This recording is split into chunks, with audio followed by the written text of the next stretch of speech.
Welcome, everyone. This is the Buddhist Medicine and Yoga Podcast. I'm joined again with Dr. Cheryl Petty. Thank you so much for joining us once again. Thank you for having me. So happy to be here. Dr. Petty, I took some time to read closely your text, Ocha Dharma, the relationship between Lucumi, an African-based tradition, and Buddhist practice. So I wanted to dive right into this work. But first, the question I have is this work was published about 6, 7 years ago, and it's Longer. Was longer, 2016. 2016. So since we'll be drawing a lot of questions from this, I was wondering, within that time, have some of your thoughts, any specific thoughts or perspectives shifted seismically or considerably since publishing the book? Interesting. Seismically, I don't think so, but has there been evolution, growth in that period of time, more learning?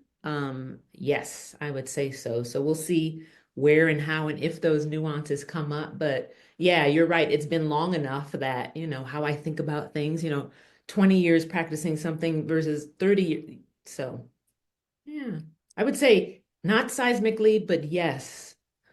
There have been some shifts. I Mhm. want to draw attention to the end of the first chapter, and it says, peaceful in my soul, in the depths of my being, my passion now is to create such a community of deep practitioners of both Lukumi and other African-based traditions and Buddhism. And as a preface, you were talking about the synergy of both traditions. So I'm wondering, in this time, have you seen some development in terms of Lukumi practitioners who engage in Tantric Buddhism and vice versa? And perhaps you can share with us a little bit what is Lucumi and how does it interface with Tantric Buddhism or Vajrayana? Should I start with that one, or you want me to start with the community piece? Why don't we start with that one and then see how things have developed? Okay, great. Yeah, because maybe, somewhere in here, let's talk about the community piece. Would love to do that. So, let's find the succinct way. Lukumi is an African-based tradition based from the Yoruba people in West Africa. So Nigeria primarily came to this hemisphere via the slave trade, the Americas. Cuba is where my lineage is from in particular, and then came to the United States over the centuries. And I was actually initiated in California. My elders and teachers are both US born, as well as Cuban born, as well as Puerto Rican. So the sort of liturgical milieu, the environment that one practices in is often a combination of Spanish, Yoruba, and English with Lucumi. Did I answer the full question? Yeah. Yes, so And the other part I would say is, I mean, there's some historical resources that one can find around Europe. I'm happy to, some of those are listed in the back of the text, I hope. There's some resources listed there. But the tradition dates itself. Some folks date it thousands of years back. I can't give you a specific century off the top of my head. So, I've seen references to 7, 8,000 years. It really depends on migration patterns and the intersections of just kind of how traditions evolve over time. So 7,000 years is probably a good estimate for the Yoruba path. how did you contact Yoruba tradition or Lukumi? Yeah, thank you. So I'm from Detroit, Michigan. I was raised in, one could say, a sort of typical Black U.S. family, many ethnic or racial lineage lines from parents, grandparents, great grandparents, but very much U.S. Black culture, and was raised kind of Baptist. I say kind of Baptist because we, went to church on occasion. But as I became older and moved out of childhood and I moved to California eventually, and I was actually in seminary. And so I was in Christian seminary as a non-Christian in California, the San Francisco Bay Area, and had a heart call. I had my own sort of wish, for a lineage and tradition that would speak to me. And several kismet things occurred, which I can go into detail with, but don't want to take up our time, that made this path evident to me. I had never heard of any other, traditions. I knew there were Jewish people. I knew there was something called Islam. I knew there was Hinduism. I knew there was Buddhism. But I didn't know anybody who practiced anything other than Christianity. And as a seminary student, getting a master's degree in systematic theology, which I did do, I encountered someone who connected me to a practitioner, and I went for a reading. There are many forms of divination in the system, and that led me to moving somewhere where the person who lived downstairs happened to be a practitioner, and that was my sort of entree into community practice back in maybe the mid 90s. What are some of the more visible or familiar aspects of Lucumi practice? I've found mentions of divination, perhaps of song or the role of music and ceremony, and also a term orishas. So I'm Orisha. wondering, what are some of the main views or practices that make up Lucumi? Yeah, thank you. Practice wise, and folks, if you have interest, I mean, there is a website called ochadharma.org, which we could put in the chat or pop up OCHA dharma.org. Um, Primary practices, one could say they're very Mahayoga-like. For those of you who are Vajrayana or Buddhist practitioners, there is significant engagement with Orisha, who are wisdom beings, the deities of the tradition, these, fully aware, enlightened beings. And we are engaging them in practices that are both similar and different in style than Vajrayana Mahayoga practice. So some of those are physical movement practices. Some of those are song, which you could say are mantra, but they're melodic. They have tonal qualities to them. Yoruba is a tonal language. So tone changes meaning of terms, which those movements, physical movements, and the tonal quality of the language and the liturgy prayers engages the Tsalong system in a very particular way. Um, there are also a set of ancestral practices that we call egun, ancestors and related spirit guides, other enlightened beings that are from one's ancestral lines, as well as we would say the non-deity related entities, non-Orisha related entities that one also trains to practice with and engage and receive training from, tutelage from. It's a very visionary tradition as well, visionary experience that in Vajrayana would be called cities. Those kinds of clairvoyance, clairaudience, clairsentience, premonition, dream state, those are very, very, very, very, very, very common in many African-based traditions. Lucumi is no exception.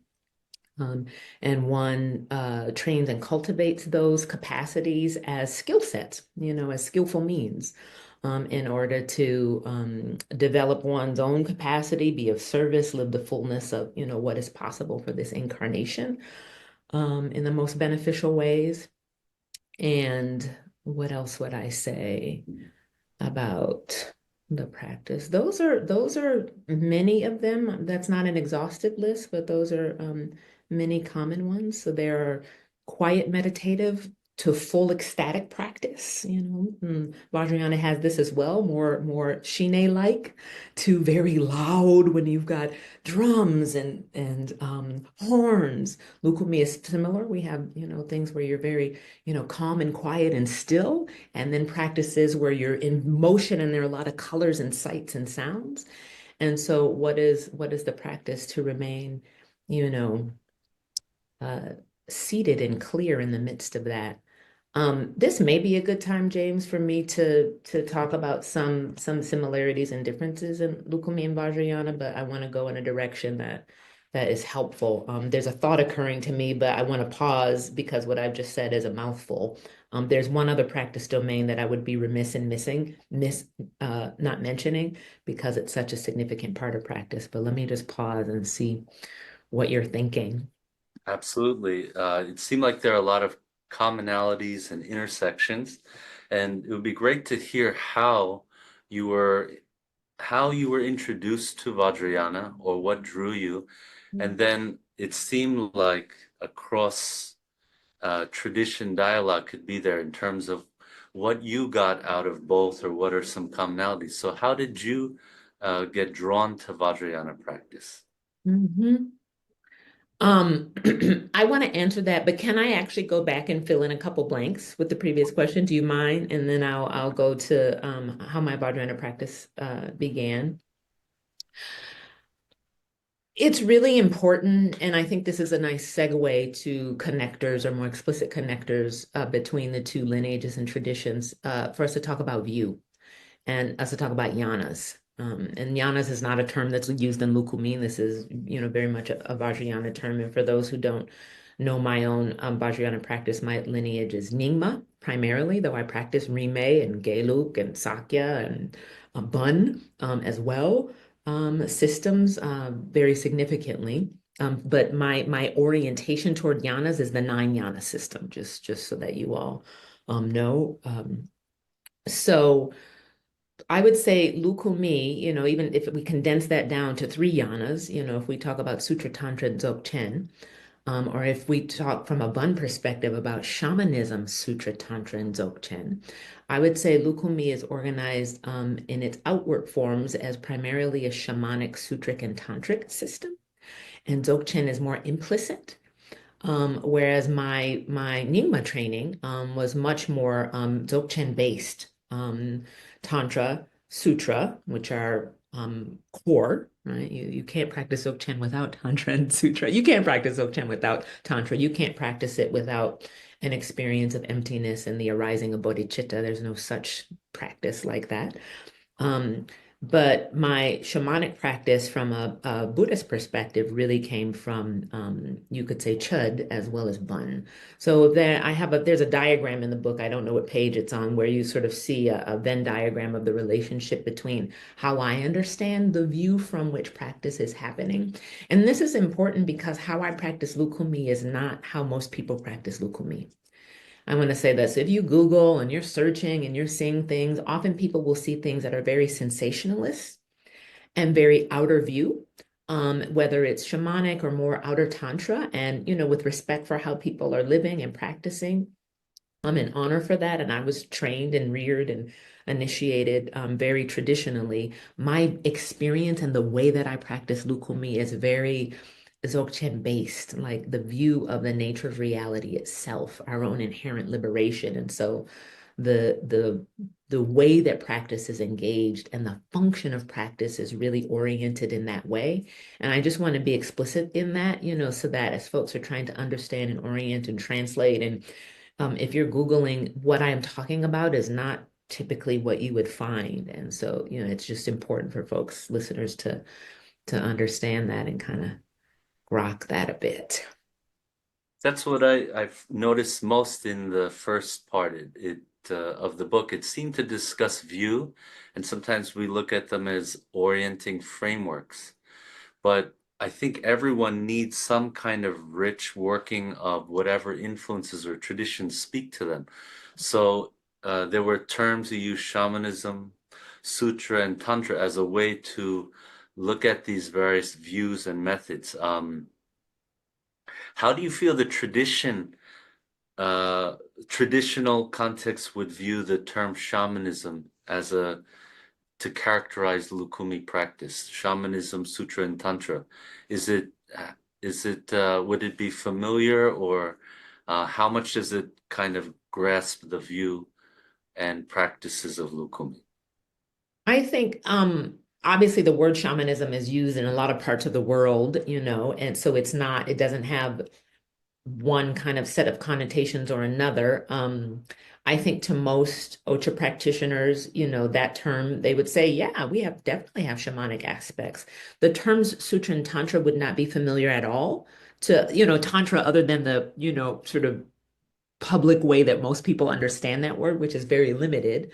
But if, we started talking about um, from a sutric perspective, this practice to actually realize the empty, non-rigid, non-solid nature of reality, that everything is open, everything is empty, everything is non-fixed, right? I think, any human, has some experience of that, this sense of flicker of, form and emptiness, like we're all having this sense of flickering. And then from a tantric perspective, so if we talked about what is happening inside the vehicle, I think the it would be very familiar to Ocha practitioners. Um, Similar with Tantra, this sort of how do you dance? What is the dynamic interplay between form and emptiness such that we're not getting rigidly attached to when we're engaging form in all of its multifaceted ways? How can we actually remain stable in an experience of emptiness or openness while phenomena is arising? I think that's very part and parcel to Lucumi practice. Dzogchen, for most practitioners, again, it's not 100%, but for most practitioners, folks would be like, "Huh, what?" And in some ways, it might also be heretical, I would say, because this notion that the nature of reality is already awake, is already enlightened. That's what it is. And the function of practice is to remember that, return to that, stabilize in that.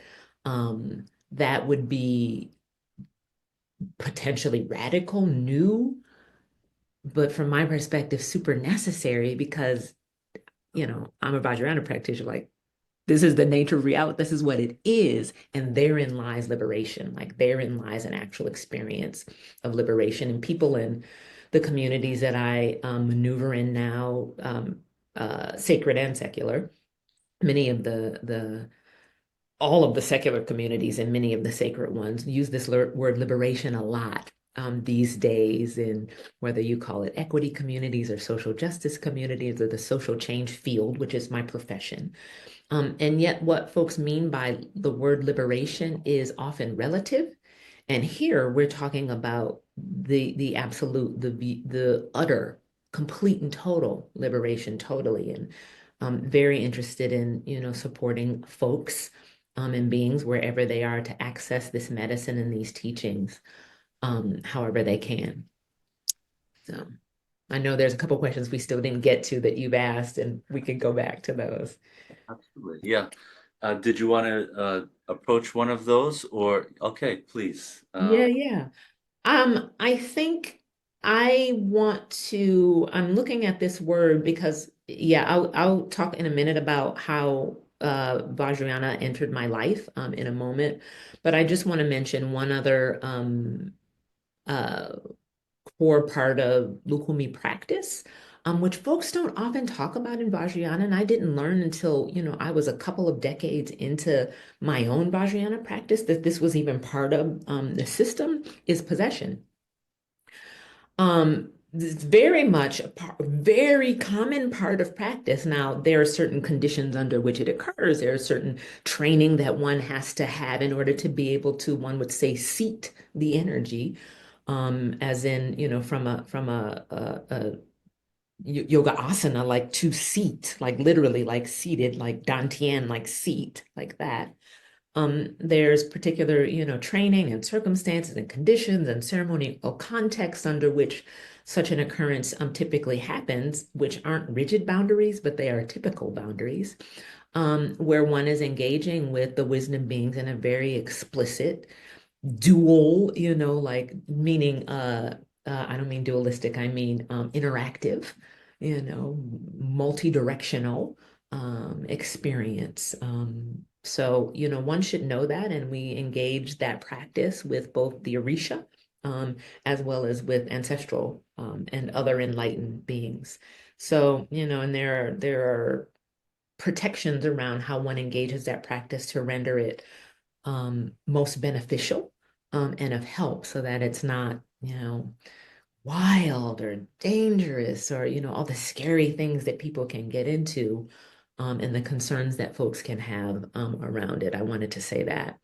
And there's one other thing that we should get into at some point around understandings of the nature of the wisdom beings in Lucumi. And I can talk about some of the questions that folks typically ask me, particularly Buddhist teachers, and the assumptions that I think are built into those questions that I think we should make explicit. There's a whole chapter on that as well, wisdom beings. But happy to pause there or go to the how Vajrayana found me.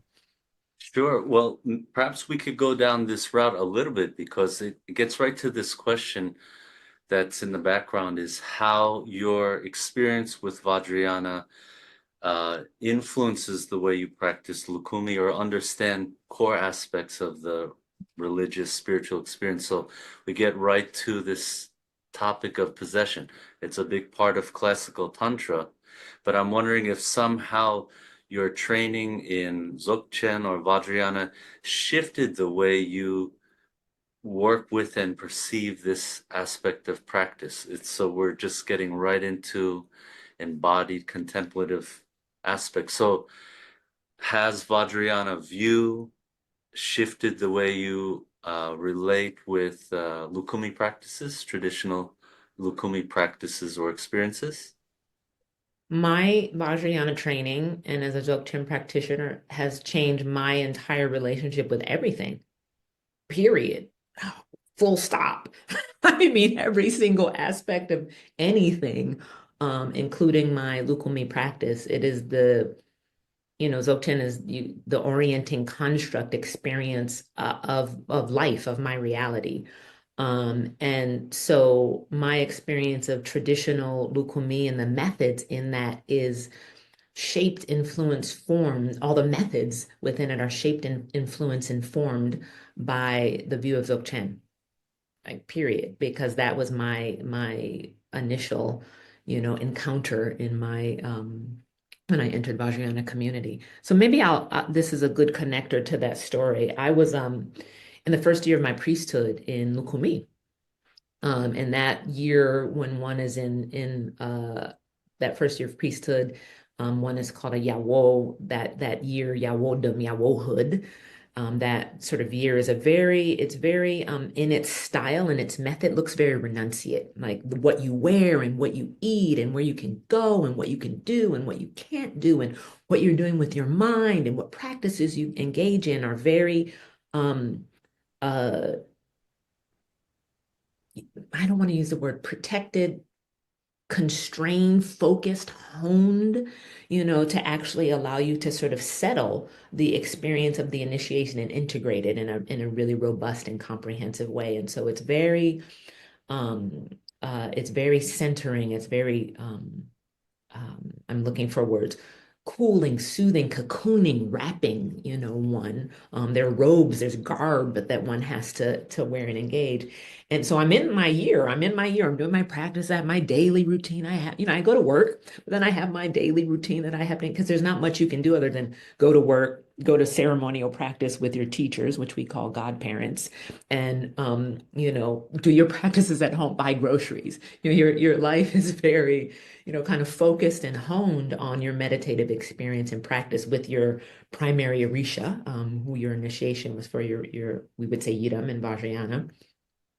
And in the midst of my Lukumi practice, I started, so I'm about to share some things with some qualifiers around them, because from my perspective, it's important sometimes to share some of our inner experiences, and sometimes it's important to keep those things um, close to the heart, tender, sacred, only with, Vajra siblings and or one's teachers. But I will share in my Lukumi practice, I started in the midst of my practice having visionary experience, not of Lukumi entities, but of other. And I was like, what is going on? What is happening? Who is this? And my teacher, my godparents and her, elders and the other um closely closely held elders and teachers in the tradition who we asked about, what is this? No one had an answer. And they were like, you're going to have to cultivate this on your own because we don't know what that is. We can't help you with it. And so I began my tantric practice in a relationship with the Yidam. That's how I started my practice. And I, was trained in that way in a very explicit, intensive way for a number of years.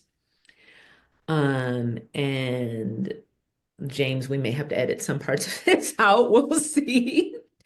And in the midst of that, I was introduced to a community of practice, and a person who became a human teacher for me who continued the teachings that I had started in visionary experience. That person picked those up and continued them, though they didn't know about them, because I kept this close to the chest. And I'd never heard of Tantra, never heard of Tantric Buddhism, didn't know anything about it. I'd only heard of sutric forms of Buddhism. I didn't have that language, I didn't have that word, but all I knew of Buddhism was that it was really calm and peaceful and quiet. And I was like, that seems really great for people, but I feel like I've entered this whole tradition. I have a whole priesthood. I've got what I need. I wasn't looking for another lineage. I wasn't trying to find another set of practices. But this arrived and came, and I found myself in Vajrayana. And I would ask other Buddhists, like Zen practitioners, I was like, do you know what Tantra is? And they were like, I never heard of that. I don't even know what that is. And so I found myself being trained by a Dzogchen Tantra Vajrayana teacher, and I was like, great, this is what I've been practicing. This is the same thing. Now I get to go deeper because I can, talk to and see people. And so that's how I entered Vajrayana. And then one thing led to another. I practiced deeply. I continued practicing deeply with that community. And, you go on your merry way. And my teacher happened to be Nyingma.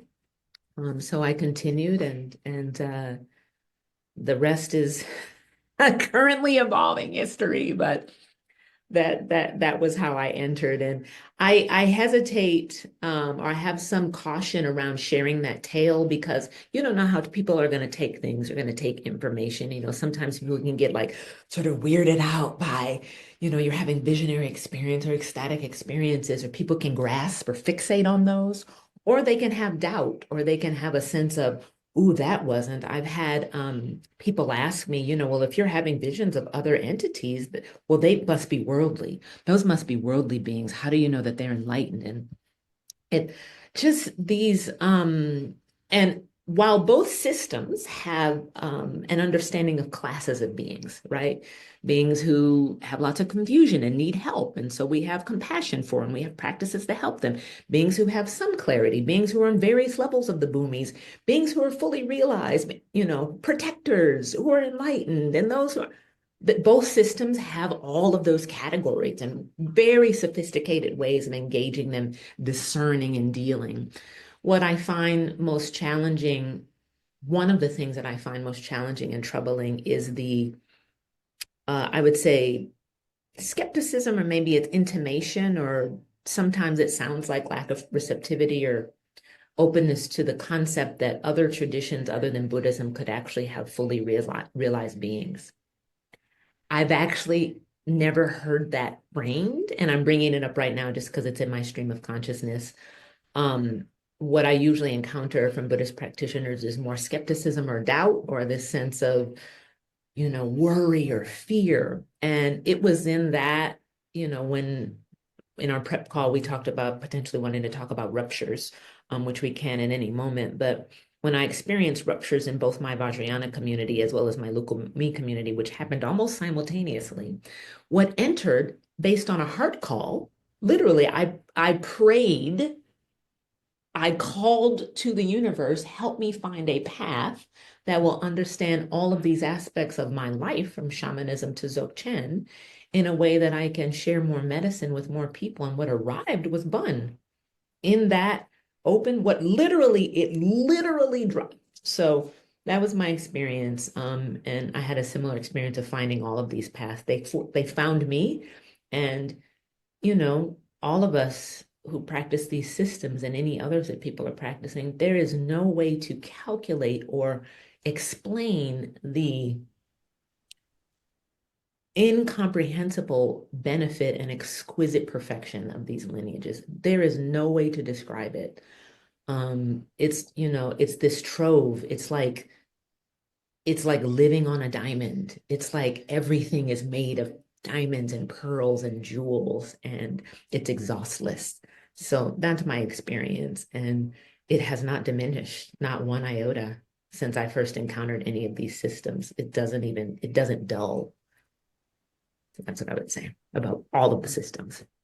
That was very long-winded. I hope somebody got something out of it.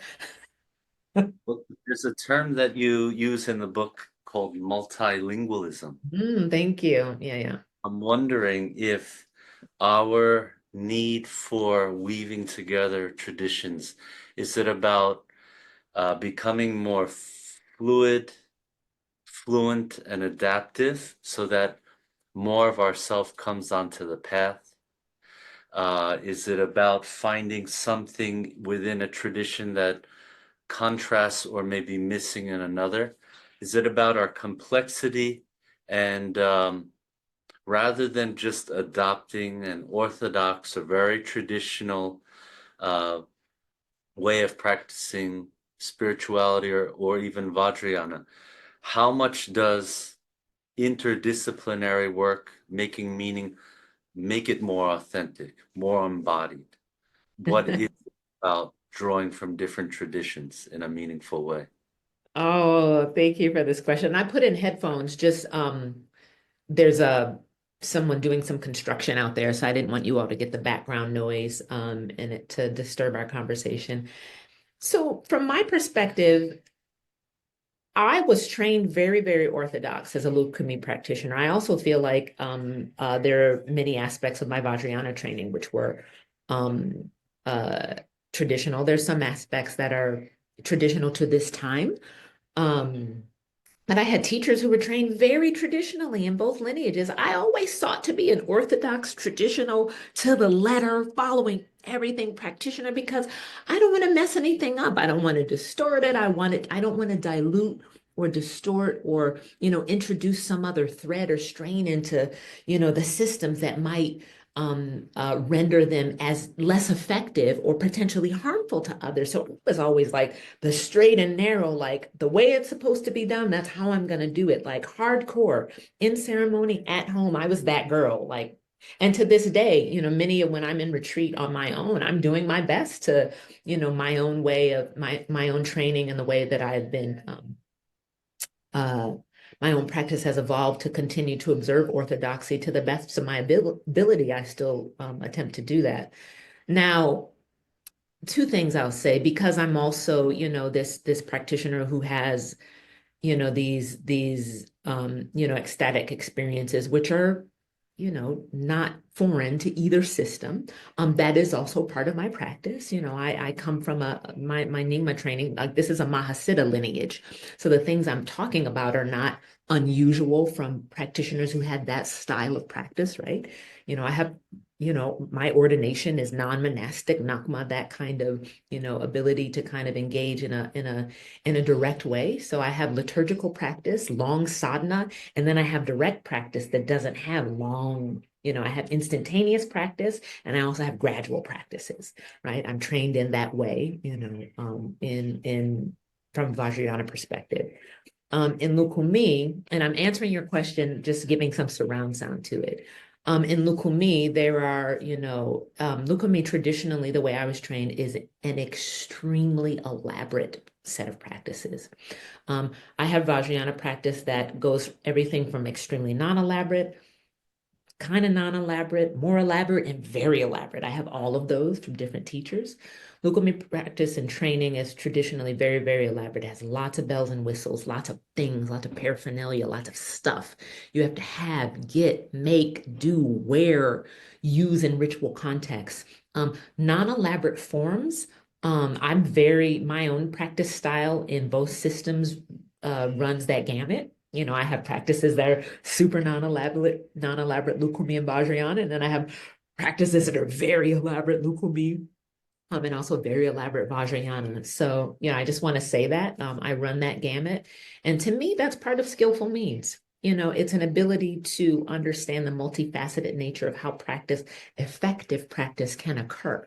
Like it's not one right way. This is why we have remade practitioners. It's not like my way or the only way. Well, some people need a spoon, some people need a fork, some people need a knife, some people need green, some people need purple, some people need orange, right? And then some days and moments, I might need a spoon or a knife or a bowl or green or purple or yellow or phases of life. And so, this notion of multifacetedness, which gets us into multilingualism, can make us able to both perceive from, oh, I can enter this door or this window or this way in. Oh, same room, different doors, different entryways. Wow, isn't that amazing? Isn't that fantastic? Isn't that incredible? Wow. And if you do have people who start coming to you, who their way of thinking, their way of understanding, their way of communicating, their life experience is going to mean that, ooh, X door or approach is going to sing. It's going to sing to them. They're going to be like, oh my God, I get it. But had you gone in this door or window, they would have been like,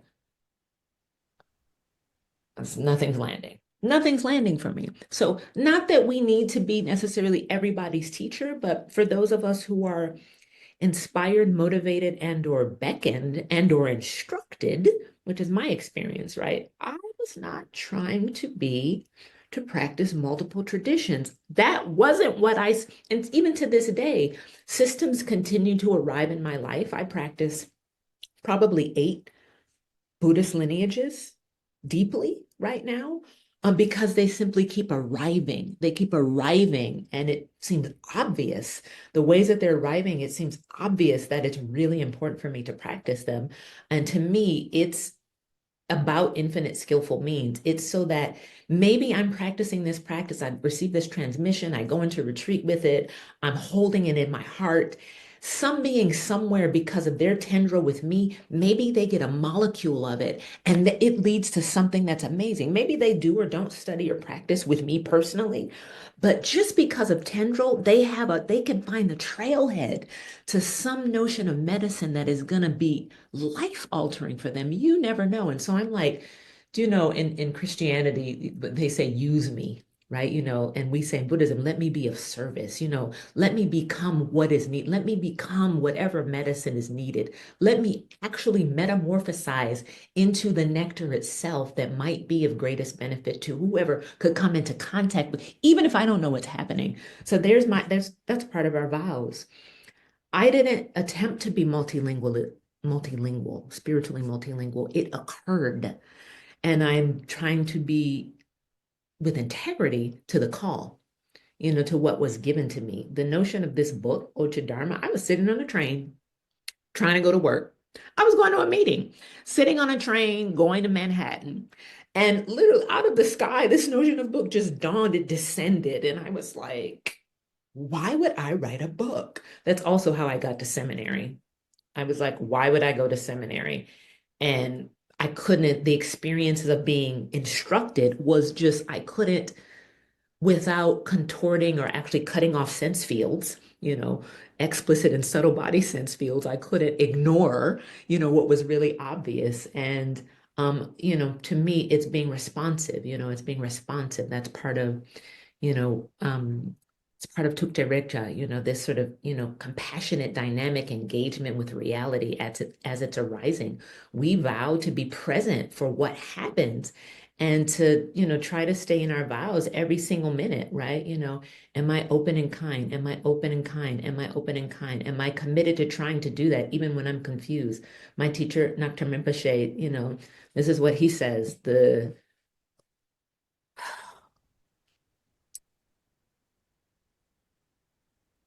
Ah, just that is the heart of practice, openness and kindness. This is, right, wisdom and skillful means. So we know that there are polyglots around the world, right? People who speak 4, 5, 6, 12. Some people speak 20 languages fluently. They're not dabbling. They're not like, oh, I speak a little Spanish and oh, I speak a little Urdu and all, but they're actually fluent multilingual speakers, polyglots. That's, some of us, that's our path and road spiritually. For some, it isn't, and it's not better. It's not like some better special thing. For some folks, Yeah, there are many practices. I was in retreat a couple of weeks ago, and there was one practice I was doing, and I was like, if this was the only thing I ever did for my whole life, this would be utterly sufficient and adequate. It would be, it's total, right? And all the practices are like that, right? They're a prism. They're this kaleidoscopic, multifaceted doorway into reality, right? Bunku, the Dharmakaya. So, are all the practices complete unto themselves? Absolutely 100%. Why do we have the 84,000 methods? Because there are all kinds of infinite ways that beings are experiencing reality, and we want to be capable. We want to have capacity. And I feel like I'm going to say this one last thing and I'll stop talking. I feel like this way that my life is evolved, this incarnation, this path as it has emerged, is for this time, right? Here we are, we're living in a time when there's all this medicine available and folks are looking for trailheads wherever they can find them. And, we want to be of service. And so I feel like this is part of the commitment to be a resource if it is helpful. So that's what I want, which gets it back to your first question about community. Well, I wonder if this question is moving too far ahead, but because you discussed skillful means or method, you make a strong statement. It reminded me of the Buddha's Four Noble Truths. There is a truth of suffering, and there's a cause of suffering. When I was reading the second part of your book, I was really called to the questions you were posing. And you asked, I would like to see Vajrayana, Buddhism, Tantric Buddhism, and Lucumi intersect critical reflection with regard to deep equity, systems change, and spiritual practice. And what struck me was, well, actually, why don't we go right to this question? How do they intersect? How can they be transformed for the better? And what lessons might you share from that question? Thank you so much. So my favorite thing. So now you've entered we could say full totality of what I'm up here doing, what I'm here doing on earth as I understand it so far. Deep equity, spiritual practice, and in my case, Lucumi and Vajrayana, um, uh, with Bun and systems change. So let's start with the systems piece. And those of you, if you have or haven't read the book and the end of it, that James is mentioning, um, should I be calling you Dr. Bay? You can tell me. Great. Um, the my profession, my career, and what I was called to. So I was in seminary, my Lucumi practice, my career, and my Vajrayana practice, all of those emerged within 1 year of each other. They all emerged within literally within the same like 12, 18-month period of one another. So the notion of systems change from my perspective is about scale. It's about from a at least a Earth perspective, a planetary perspective, right?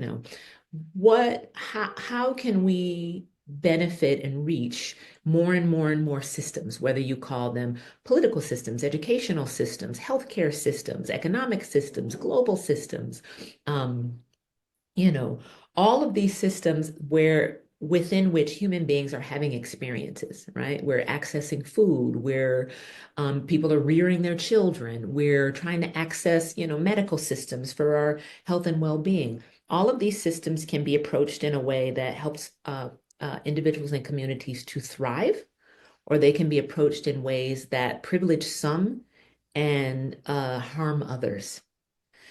Many of us know now, listening to this podcast, that there's a history of the way that social systems have developed. That too often privileges has a hierarchy, has a vertical hierarchy. And there's nothing wrong with hierarchy per se. Hierarchy means structure, organization. I mean, systems that presume that there has to be,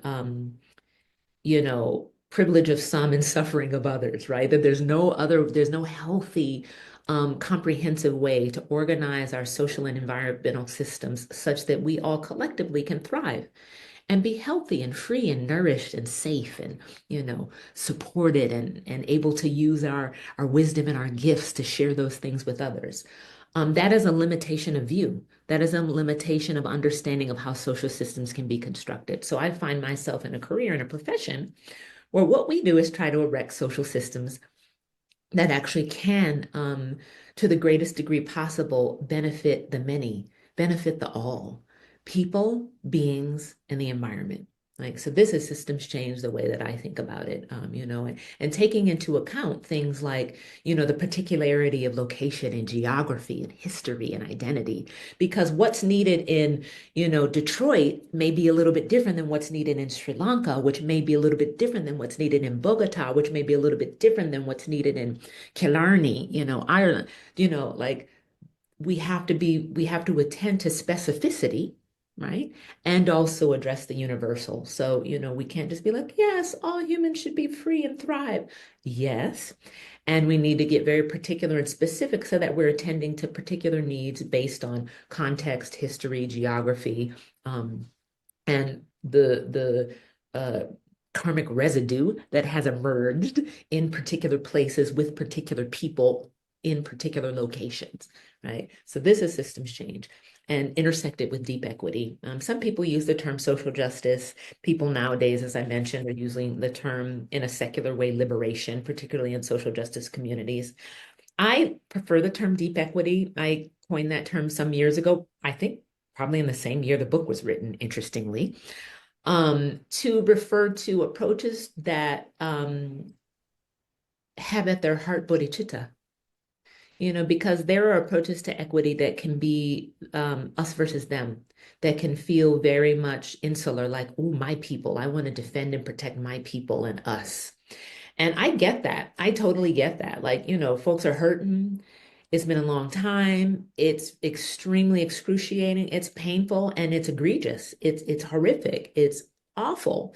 And you're like, so we're going to circle the wagons and we're going to, rally and protect and, not pay attention to what those, them, they, whoever the they are out there who are doing the things to us.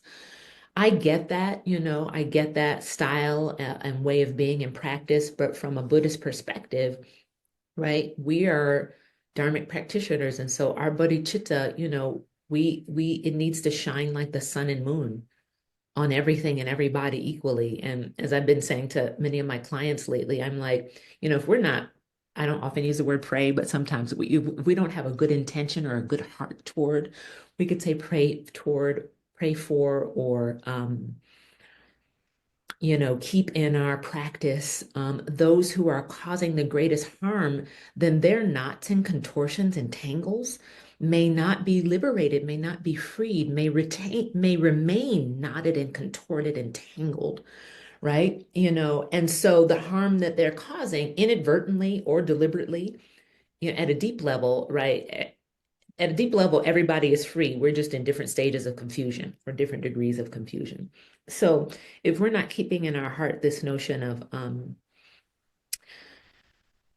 that everybody everywhere, particularly those who are most confused or expressing, confusion, sometimes that's us, then the liberation of all is never possible. Do you know what I'm saying? So our bodhicitta has to be vast, to vast. And these are the tests of our practices. When the winds are blowing really hard, as one of my Bun teachers says, that's when our practice should become more stable, right? When things are really intense and really challenging, that's when we should get more lucid, clearer, because that's when the test, right? The metal, when you put that metal in the heat, that tempers that steel so that it is more capable of being an effective tool and resource. So, the way that I practice systems change and the way that I practice equity is utterly informed by my Vajrayana and Lucumi practice, utterly. And there are publications on my primary website, which movementtapestries.com. If you go to the media page of that, there are publications around these intersections.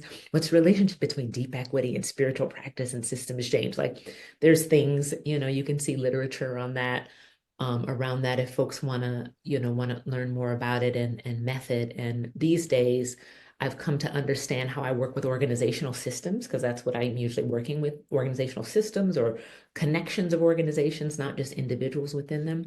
What I'm doing is Tsa Lung for systems.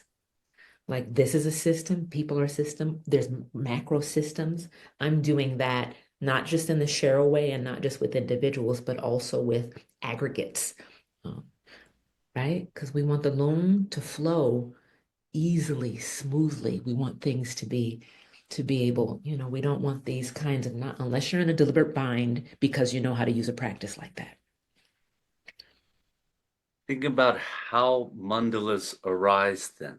I'm thinking about community Mm, experiences of equity or diversity, and then this kind of intent.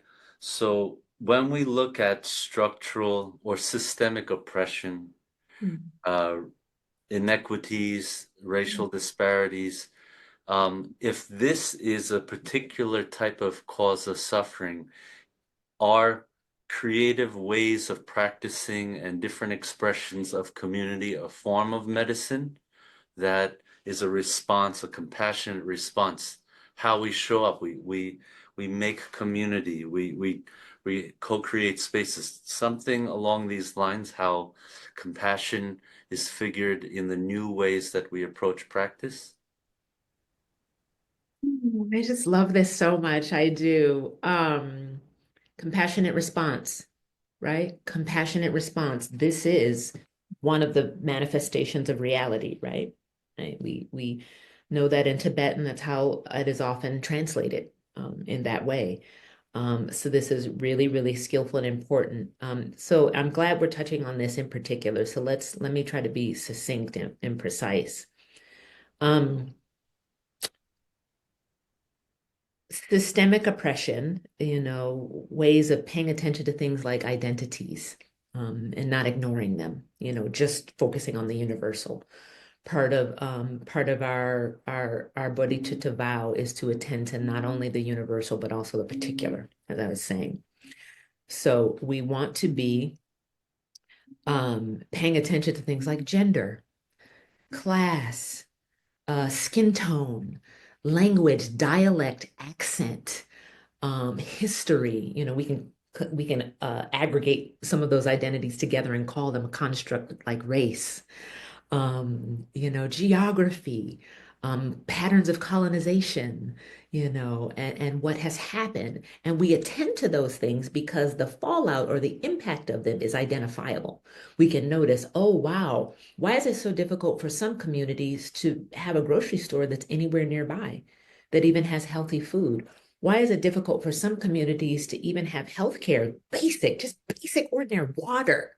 Why is it difficult for some communities to have decent schools that their children can go to without, having to travel really, really long distances? And when they get there, it may not be safe or on the way there. Why are these, so we pay attention to these things because these are manifestations of this thing that we call systemic oppression, right? And they're manifestations on people who look all kinds of ways all over the planet, in this country where I am in the United States. And in other parts of the world, people are experiencing the fallout of this kind of way of organizing society and social systems. People are experiencing that on every continent, right? In some form or another. There's no continent that I know of. I don't know much about Antarctica, but as far as I know, there are manifestations of this everywhere. And so part of our vow and our compassionate response is to attend to that, be present for it, to not gloss it over and be like, oh, yes, all lives matter, everybody's important. I hope, that everybody everywhere gets free. Yes. And then if we're to be more skillful, some of us, it will be important to learn how to engage particular communities in ways that meet them where they are, in ways that are folks are actually going to be able to connect with. And it's not just going to sound so universal that people are like, you don't even understand my life, do you? You don't even understand what's going on. I mean, I feel like you're like a nice person and like you have some skill, but you can't get up in there with me and understand these particular ways that our suffering is manifesting and has done so for generations. Can you help me with that? And so we need teachers, and you've got there's so many wonderful people out right now, so many, folks who are Dharma teachers and other practitioners who are holding and able to hold these multifaceted communities in the particular, not just the universal. And I feel like that's part of our, why some of us are being called to this multilingualism. I've got this body in this particular way because I can connect with. And I was raised in a particular place in a particular way, which makes it so that I can connect with vast droves of people. And as a Lucumi practitioner, I can connect with whole other vast droves of people. Whereas if had I been born in a different body, in a different place, at a different time, and if I was only a Vajrayana practitioner, who knows how many people would never potentially be able to find the trailhead to these resources. Who knows? And so it behooves us to make the most of this moment, and attend to the particularities of our construction, so that we can connect, and not just be like, oh, those things don't matter. And we know how many, Buddhist communities have struggled with this universalizing. And then sometimes folks fall into this guilt thing. Oh, we've ignored these differences and now we're guilty about having done that. Well, neither one of those are functional. Neither one of those is particularly helpful. We can go through periods of that in phases, but then we've got to let go of that. And then we've got to get skilled and trained. It is not everybody's work to do what I'm talking about. It's not everybody's work. It is everybody's work to try to be as open and as kind as possible, but not everybody needs to be a systems change practitioner.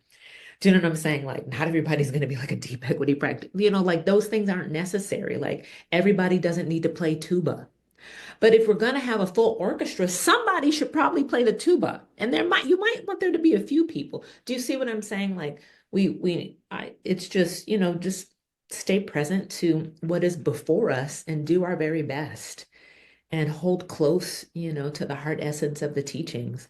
Our teachers, the Yiram, the protectors, the Khandros, the Akinis, so that if we accidentally veer off or we get cloudy or confused, they are going to pull us back into, the state and help us to get right and be helpful and be of benefit. So those are some of the things I would say. I don't know if I fully answered the question, but those are some of the things I'm thinking about. Absolutely. You mentioned generational pain or the transmission of traumatic, what I would call the transmission of trauma across generations. Mm. And you actually bring up the topic of trauma. And I'm wondering, one thing actually you advocate is how powerful some of these Vajrayana methods are, and Mm. perhaps how different populations can benefit so much from certain of these teachings. So I'm wondering, um, are there ways that you see Dzogchen practice or Vajrayan uniquely encountering the kind of traumas and generational pain and wounding that many of us suffer from? Is there Mm. something unique about this encounter, something powerful and meaningful? Mhm. I would preface this as I practice and teach yoga, and I find these such powerful somatic, energetic tools to encounter suffering. So I'm wondering if these types of causes of suffering experience benefit specifically from Vajrayana practice.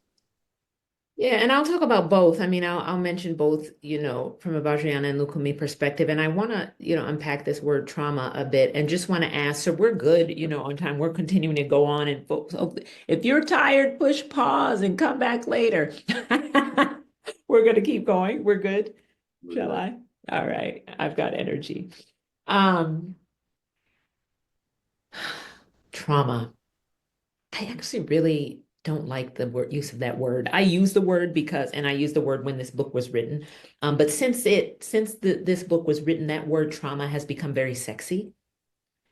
I think it's overused now, and people are just discovering trauma. People are like, oh my God, trauma informed, trauma informed. I'm like, And the people who've been in trauma generations, we already knew that. And we're like, wow, people have just discovered that there was trauma from generations. I'm just like, welcome to the party. Welcome to the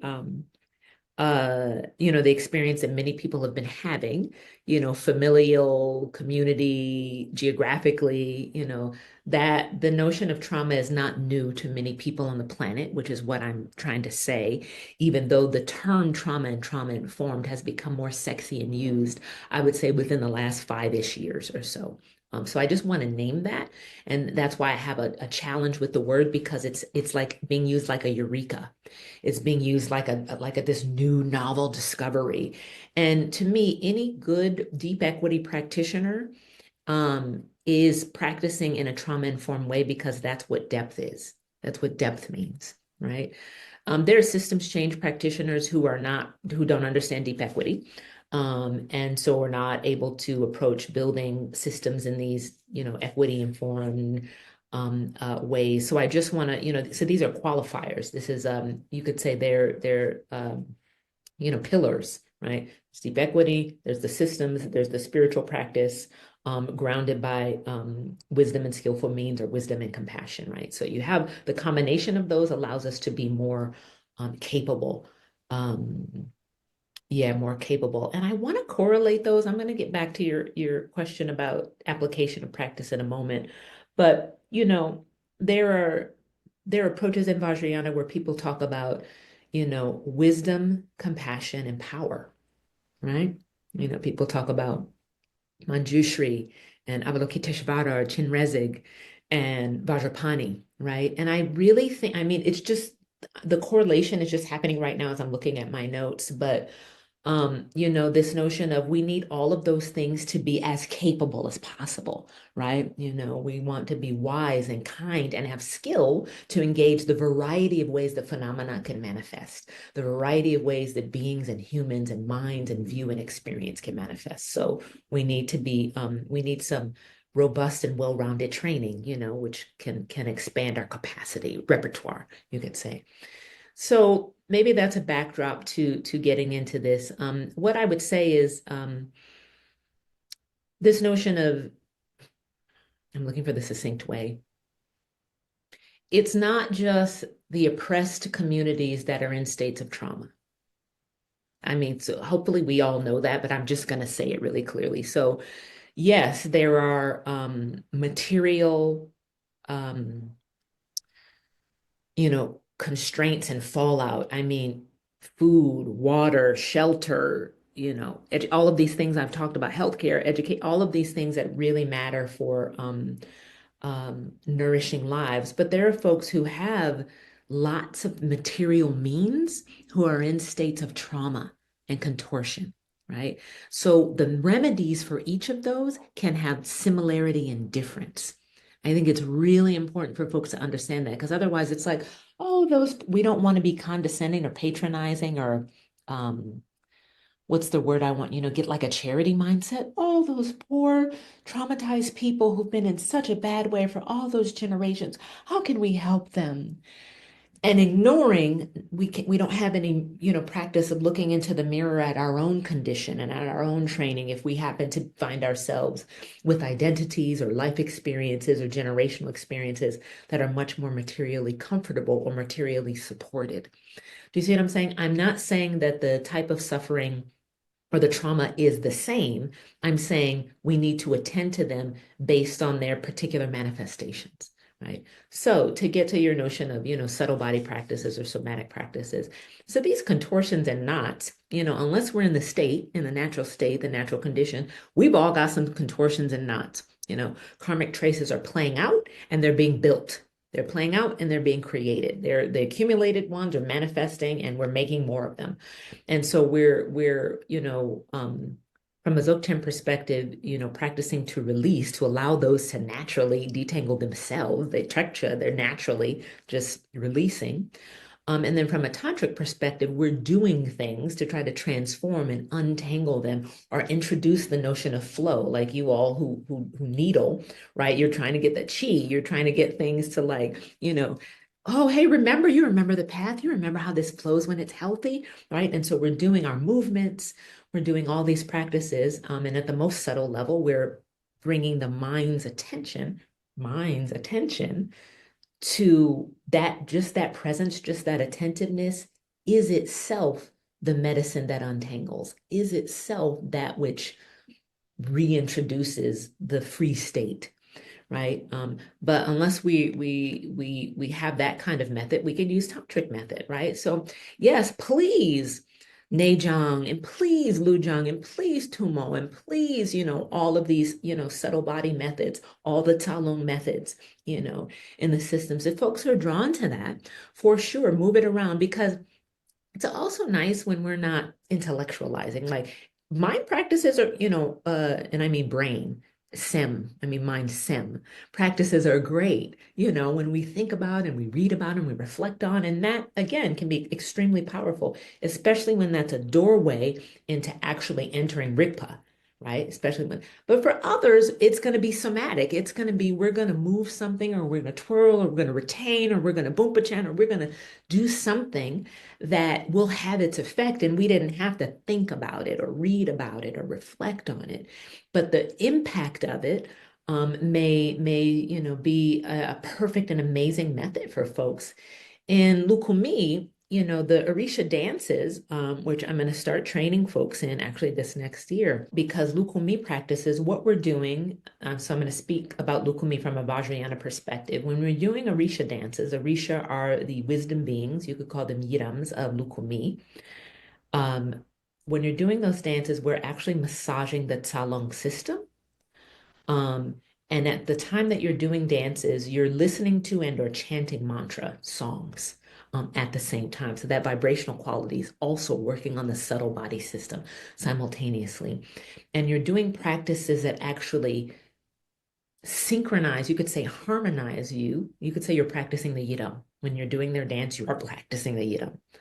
That is what's happening. You're practicing the Orisha and the way that their vibrational resonance is, so that that can awaken in your own mm, psychophysical, social, intellectual system, so that that wisdom can awaken in your own system, and then it radiates, right? People have a sense of that. People have a sense of that.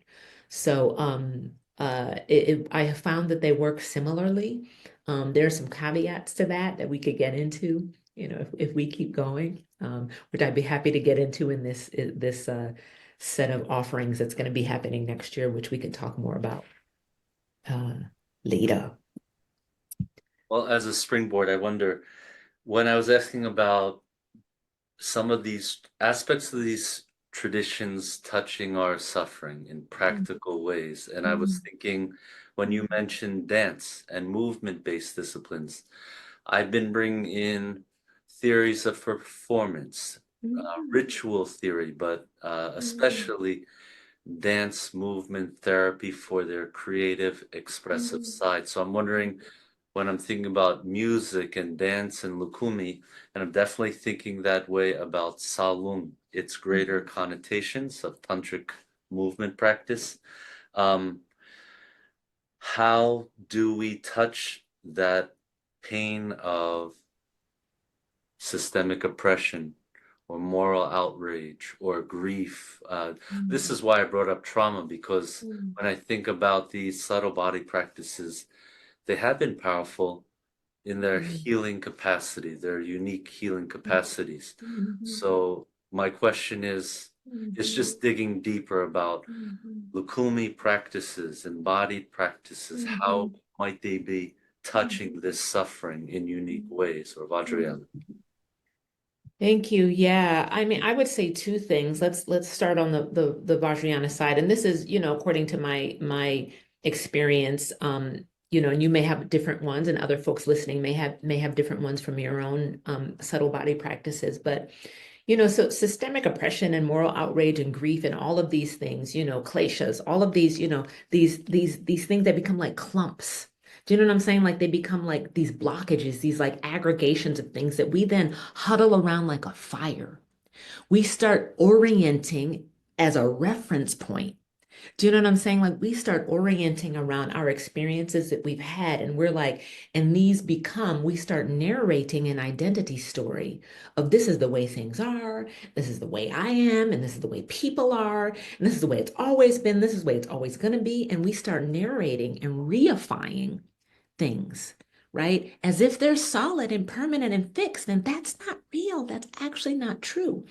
Now, so we're practicing so that we can introduce some spaciousness into our experience, so we can have some sense of panorama. So we're not so claustrophobic around it. We're not so huddled around it in this straitjacket way that we cannot see outside of it. We can't get on the balcony. We can't look from the sky like a bird. We can't look like an eagle and say, what is this experience that I have been having, or people like me have been having, or that I'm seeing in the news that people are having? What is this experience? Can I have some perspective on it, some distance on it, such that I am not defined by it?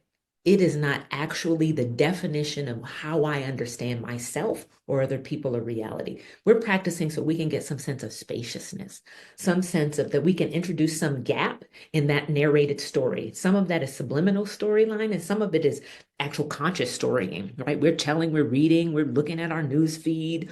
The story is getting reified over and over and over again into this solid clump. And then that lodges in our bodies, in our tissues, and in our thought patterns, um, in our energetic field, in our relationships. It's lodging. Those things are lodging. We're trying to get some more porosity, some more fluidity, some more movement. So that we can see those things, that they can be something else. We can be something else, and that allows us to conjure and to create something, to allow things to metamorphosize themselves, right? We take the five poisons and they turn into five wisdoms, right? Or we recognize within that, the wisdom shines through, that poison is not a quality of the natural condition itself. It's a contortion, a distortion, a compression. Do you know what I'm saying? A compression of it. And so we practice so that we're like, ooh, rage, fury. What's inside of that mirror-like wisdom? It's actually pristine clarity. It's pristine seeing. Someone said to me some years ago, and they were quoting somebody else who said, this is not from me, do you have anger, or does anger have you? Do you know what I'm saying? Are we able to actually engage with our distorted and contorted states in a way that we're not trapped by them? Do you know what I'm saying? So we're practicing so that we can dance with them and open that up, and then see the depth of the wisdom quality that state is covered over. So this is really important. Because from a Dzogchen perspective, right, we're already free. So, you introduce practices like Shine, you're right, right? So that we can actually get some sense of that spaciousness, that we're not fixating or gripping or grasping.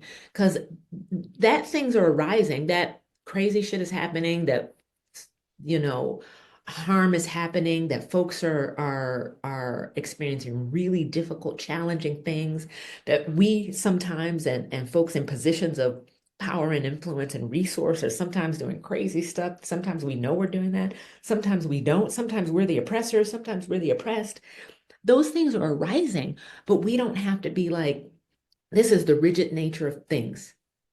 As Dzogchen practitioners, we know that that's not true. And so for folks who are just getting introduced to practice, you can do the physical practices, and or you can introduce practices like Shine so that we can get some sense of space. You could say distance. And I'm hesitant to use the word distance because what we don't want to do is bypass. What we don't, that's why I keep saying universal and I keep qualifying it with the particular, because universal only, that's bypassing. That means we don't need to pay attention to the particular. We can just ignore things like gender and skin color and language, as if those things aren't playing out in a consequential way. That's just, it's not intelligent. It's not smart. I want to use the word ignorant, as in ignoring, not attending to, not paying attention, feigning la la la la la, like feigning oblivion. That's the Buddha family distortion. Oblivion. That's what it looks like. It looks like we're like floating out in the air, and we're like, oh, everything is, and we're not able to be anchored and grounded so that we become more powerful and capable, back to the notion of capacity, if we can stay in the heat and the fire without being defined by it. You see all these wisdom beings in Vajrayana, and they're often surrounded by flames, right? When you see their tankas, their iconography, they're surrounded by wisdom fire, wisdom flames, right? We have these charnel ground practices, practices that we do in really intense circumstances, you know, whether that's at places that we go that are intense, or the circumstances of our life could be intense every day. Every day could be, you could wake up and it's heat, it is on. What is the practitioner then? What are our practices then? And how can that, when we touch into the depth of these practices, what should be happening is that our bodhicitta is awakening, it's igniting, and it becomes blazing such that it's like this in inextinguishable fire. Do you know what I'm saying? It becomes blazing and blazing and blazing. We couldn't put it out. Nobody could put it out if we tried. That's what should be happening at the depths and heart of our practices. And it makes things like moral outrage. You start to see, I see why that's happening. Okay, I can be like, let me get the people who are hurting and who are being harmed and who are, the shit rolling downhill into this. And for the folks who are rolling the stuff downhill, I can see their pain and suffering as well. And my heart of bodhicitta is blazing for them too. And my prayers and calls and practices are that they get free as well, so that the harm doesn't continue. This is the solution to moral outrage. Do you know what I'm saying? That our bodhicitta becomes vast, vast, Chenrezig, vast. And then our grief then is transformed. Do you know what I'm saying? There are times for grief that happens, but if we are abiding there, meaning fixating, holding, I'm using the term abiding in not the liberating way, I'm using it in the way of huddled around, if we're holding on, because grief has its own cycle. It ebbs and flows out. And we have practices again of release because, right, we let the tide come in, we let the tide go out. Things arise, they dwell for a while, and then they release of their own accord unless we fixate. This is so we can be present to the intensity of life. There's nothing wrong with emotions. A wisdom being said to me once, we are experiencing all the things you all are. We're just not holding on to them.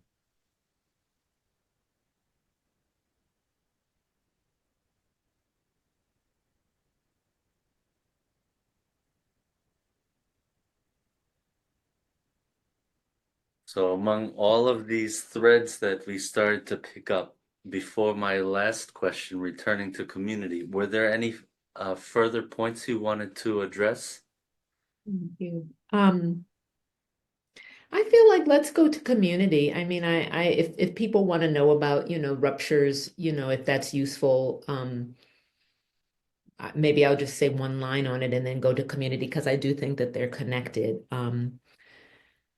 I love being in community, like many people, I love being in ritual, ceremonial practice. I love the magic of that and the heat of that and the beauty and the exquisiteness of it and the sharing and to see the potency of the impact on people, especially at all times, but also when, it's these ceremonies where maybe it's new practitioners and they're feeling the power and benefit of these traditions that have such a long history, of efficacy. It's just really magnificent. It's like, watching the sun rise and set over and over and over, the beauty of, a baby's laughter or flowers blooming all the time, these things where their exquisiteness doesn't diminish, so I love it. As the segue to our portion of our conversation about community, as I think I mentioned before, I experienced, like many people, perhaps listening to this, I experienced ruptures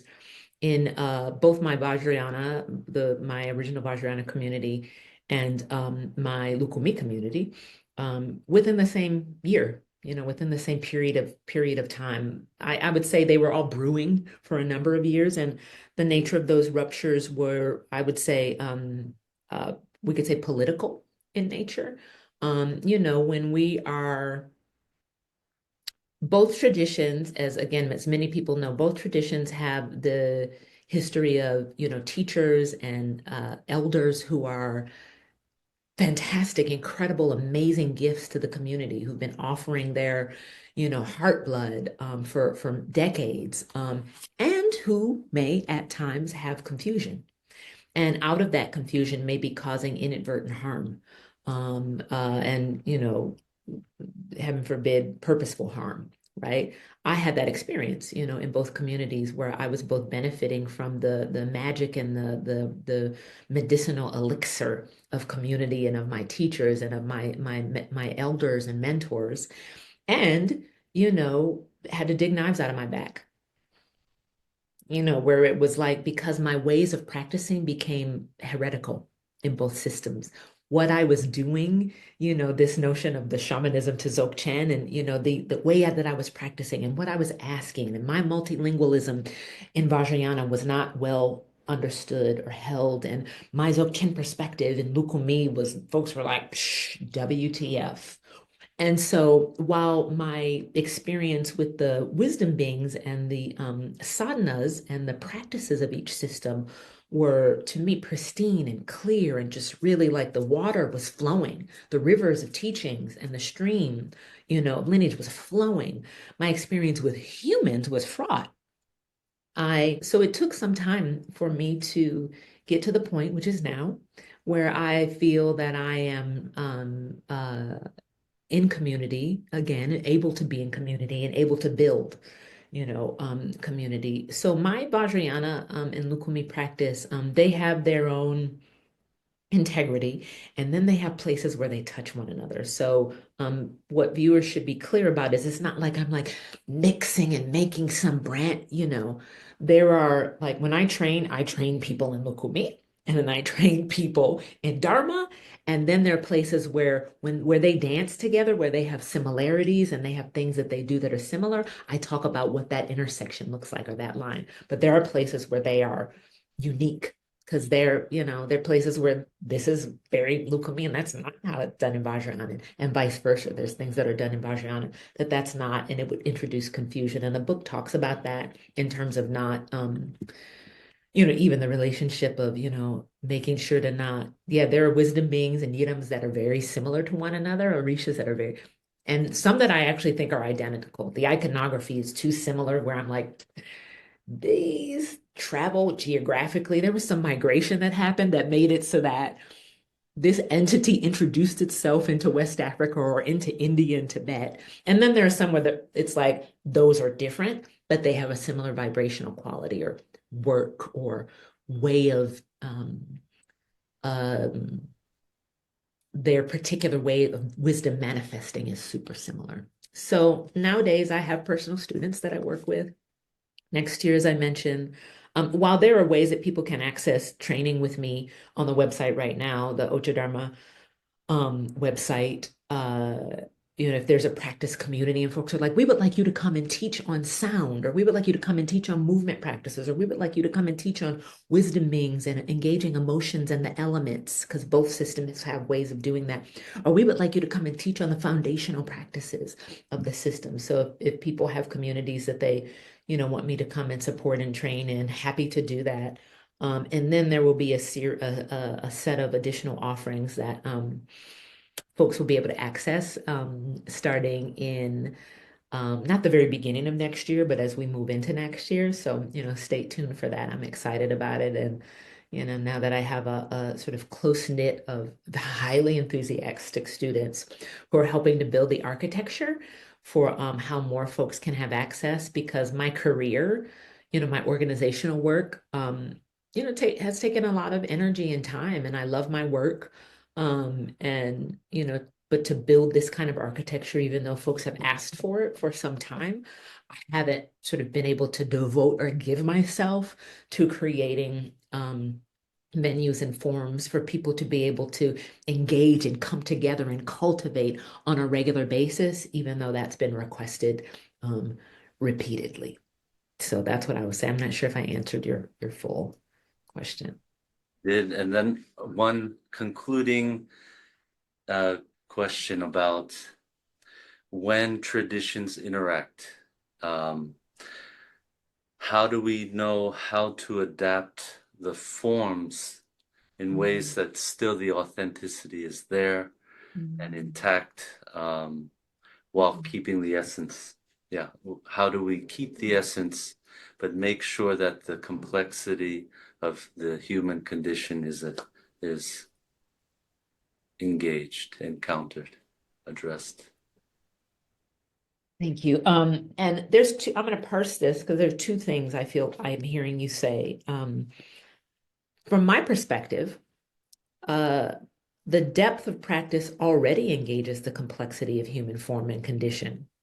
All deep, that when you go to the depth and heart of practices, those methods are very precise, they're very particular. They're not just universal, they're very particular to our particular manifestation of clarity or confusion. They're very exact. That's true in Vajrayana, it's true in Lucumi. If we are not engaging practice that way, that is our limitation. It's not the fault of the practices. That's what I would say. So I just from my perspective, to be clear, I just want to, so the practice at their heart has that because they are utterly adequate methods. They're completely capable. They're not limited. It may be our limitation in our ability to use and engage them with people that may be limited, right? We may, and so it's important for us to know our limitations or at least be open to. If we don't know, then we're open to being informed or being made aware of them if that happens. We're not so like, I know I are, we're like receptive enough to be like, oh, okay, I'm good over here, but over there, I don't really know a lot about that or those people or that way of interacting with reality. So, I'm going to stay in my lane. And if my lane evolves or grows, then, I will do my best accordingly. So I just want to say that the practices from my perspective in both systems are utterly and completely thorough. They are adequate. And the wisdom beings and the medicine and the methods, they are not limited. They are not constrained or contorted by time or space or people. And when we feel this sort of pushing at the edges, that's the Dharma being like, I need to morph. It is of its own accord morphing, which gets me to the how to address or comment on your other question about adapting forms. So my perspective is that we're not doing something. Something is happening and we're attending to it. If we're intellectually trying to adapt something, I would be cautious and potentially afraid.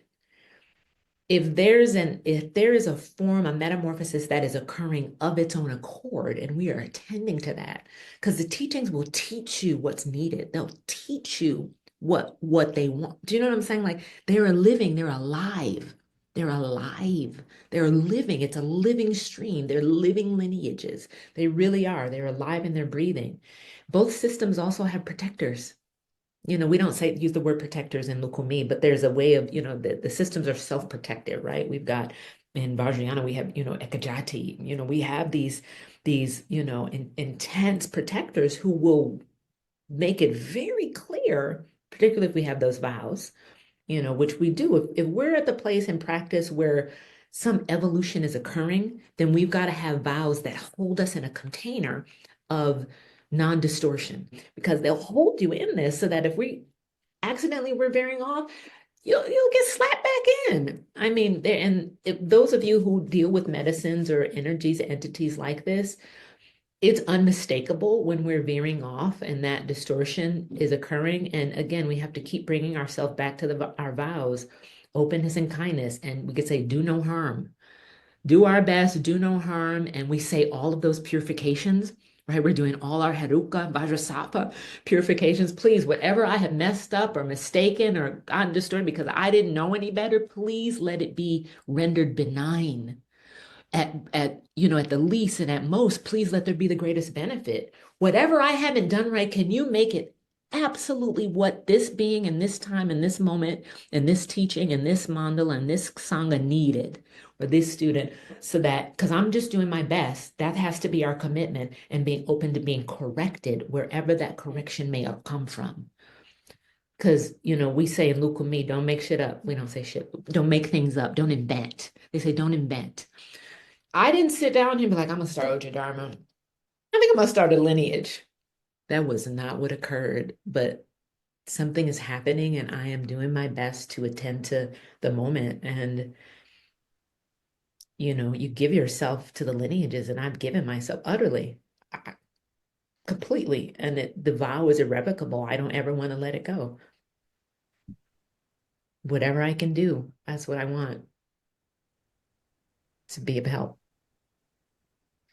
Well, Dr. Petty, I want to thank you for another rich, insightful discourse. And how can people find you again in terms of? Ochadharma.org. That's OCHA Dharma.org. And if you want to find out about my systems change and equity and, work, you can go to Movement Tapestries. There's two T's, movementtapestries.com. And there are contact pages on both of those. So you can write and say, hey, I'm interested in this, or I'd like to, be in connection with you, or hey, can we get a meeting? Contact pages. You can find me there. So, and soon Ocha Dharma will have an IG account, but that'll come next year, and that will make it so that more folks can sort of, share and tag and proliferate and share the new offerings that are coming out. And there are videos on there. You can watch things. I have a podcast series on the spiritual and energetic dimensions of equity embedded systems change. There are podcasts on the Movement Tapestries media page. So you can listen to those now. Yeah. Well, I hope you'll join us again. And I believe there was a mention around the topic of movement-based discipline. So perhaps another. Oh, I love that. Yes. So thank you again. And thank Thank you. Appreciate it.